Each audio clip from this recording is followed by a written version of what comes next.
Hi అండి, అందరికీ నమస్కారం. నా పేరు సుబ్రహ్మణ్యం. కొత్తగా సింగపూర్ వర్క్ చేయడం కోసం, అదే జాబ్ చేయడానికి ఎవరైతే వద్దాం అనుకుంటున్నారో వాళ్ళకి నేను ఒక మాట చెప్దాం అనుకుంటున్నాను. సింగపూర్ వచ్చే ముందు మీకు ఏజెంట్లు చెప్తారు ఇంకేముంది సింగపూర్ అంత అలాగే ఇలాగని చెప్పి. నిజంగానే సింగపూర్ అయితే చాలా బాగుంటుంది, అసలు అందులో ఏం సందేహం ఏం పడక్కర్లేదు. కానీ వాళ్ళు చెప్పినంత ఇదిగా శాలరీస్ ఉంటాయా ఉండవా అన్నది ఒకసారి అయితే ఆలోచించుకోవాలి. ఎందుకంటే ఇప్పుడు సపోజ్ మనం షిప్ యార్డ్లో చేస్తున్నాం, షిప్ యార్డ్కి పర్మిట్లతో పాటు ఇంకా రకరకాల పాస్లు అవి ఉంటాయి, వాటికి ఎగ్జామ్ అయితే రాయాలి. సో అది పక్కకు పెడితే మనకి చెప్పిన బేసిక్ శాలరీ ఎంత, దాంట్లో ఖర్చులు పోయి మనకు మిగిలిది ఎంత, అసలు ఖర్చులు ఏముంటాయి అది ఒకసారి చూద్దాం. మనకు రూమ్కి వచ్చేసి ఒక $100 దాకా, అంటే అది డిపెండ్ ఆన్ ద కంపెనీ మీద ఆధారపడి ఉంటుందండి. సుమారుగా ఒక $100 అయితే రూమ్ కట్ చేసుకుంటారు. అది కాకుండా మనకి భోజనానికి వచ్చేసి ఒక $200 అయితే భోజనానికి అవుతుంది.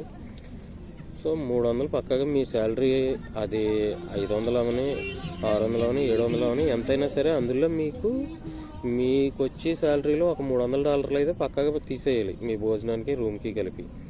పోతే మిగిలింది మీరు ఇంటికి పంపడానికి సరిపోతుందా మీకున్న బేసిక్ శాలరీలో ఆలోచించుకోండి. 2, పంపినప్పుడు ఏజెంట్లు చాలా బాగా చెప్తారండి. అబ్బాయి ఇంకేముంది, ఆ కంపెనీలో మన వాళ్ళు ఉన్నారు, అక్కడ ఇంకా అంతలేదు ఇంతలేదు, వాళ్ళకి శాలరీస్ నెలకి 70,000 పంపుతున్నారు, 1,00,000 పంపుతున్నారండి. నిజమే, ఇది కూడా నిజమే. వాళ్ళు ₹1,00,000 పంపుతున్న వాళ్ళు కూడా ఉన్నారు. అది ఎలాగా అన్నది కూడా నేను తర్వాత వీడియోలో చెప్తాను. అయితే ఇప్పుడు ప్రజెంట్ వచ్చేసి మీకు శాలరీ 600 అయితే, అంటే మాట వరుస చెప్తున్నాను, 600 జీతం అయితే అందులో 300 ఖర్చులకు పోతే 300 మిగులుతుంది. ఇవాళ ఉన్న రేటు ₹68 ఉందండి, 68 చిల్లర ఎంత ఉన్నట్టుంది. సో దాంట్లో మనకి 300లో 600 జీతంలో 300 కటింగ్లు పోను 300 మిగులుతుంది. ఎంత అవుతుంది అన్నది మీరు ఒకసారి లెక్కేసుకోండి.